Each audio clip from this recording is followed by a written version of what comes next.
5 seconds. Comments. Mr. Chairman, sir, I agree with the previous speaker that we are under a handicap. We can speak only on one occasion. On the other hand, there are two occasions for the other house to discuss the budget. Anyhow, I shall try to be short in my speech. In the first place, I wish to point out that it is the duty of the members not only to criticize but also to praise the government where praise is due. Let me start by saying that the government deserve our congratulations since there is no taxation proposal in this year's budget. I have seen three budgets.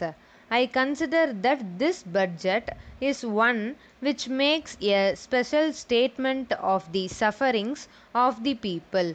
In the budget, we see the statement that we have passed through many difficult periods during the last 7 years. There is another confession that there is a rise in prices. I congratulate the finance minister on making this frank statement. He says that there are two main problems facing the country's economy today. They are the rising trend in prices and the shortage of foreign exchange. When I spoke on the governor's address, I said that the government should take steps to bring down the prices. There is no use of saying that we cannot do it or that there are special factors to be considered. So long as the prices are not brought down, the sufferings of the people will become greater and greater. The next thing that I want to refer to is the seasonal conditions. The finance minister has admitted that in most places there was less rainfall. As a result, it is said that production will go down. There is no doubt about this. Not only the rains have not been adequate, but in some places the crops have been affected by pests. So the production will go down very much. We cannot expect the production at the end of this year to be the same as it was in the previous year. The government may say that the number of acres brought under cultivation has gone up, but in spite of that, on the whole, production has gone down. I wish to point out this thing to the government. Then, in the case of agricultural land, the income will not be the same year after year. So far as the cooperative farming is concerned, we find that it will be a success only if seasonal conditions are favorable. If they are not good, it will be a failure. I would like to point out to the government that agricultural development cannot be the same in all the areas.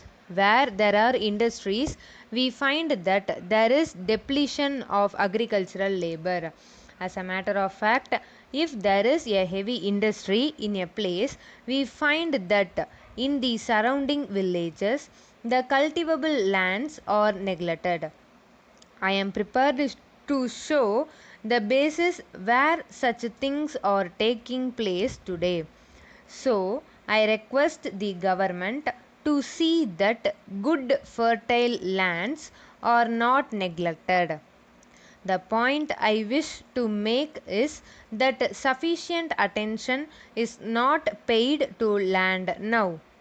The next point that I would like to deal with is the supply of agricultural implements.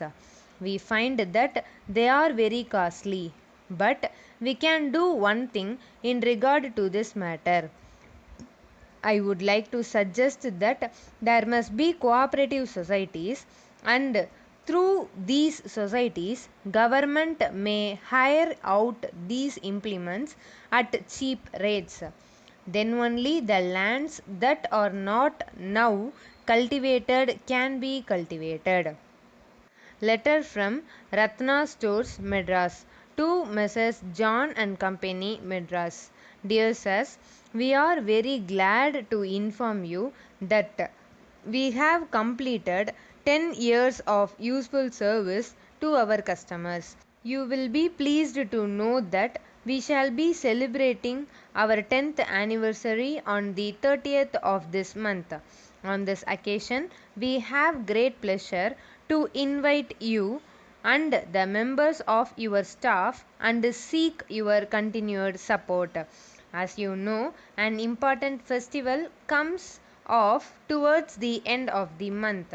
In order to meet the needs of the occasion, we have received new stock of textiles from leading mills. We are sure that you will be pleased with them and that you will be able to make your selection with great satisfaction. Already, a large number of people have started making purchases, and we are very much happy about it. In order to suit the convenience of our customers, we have decided that our showroom should be kept open on Sundays also. In addition to this, we will be giving free gifts on every purchase. As you are one of our valued customers, we are inclined to consider it our duty to inform you of this. We look forward to your visit.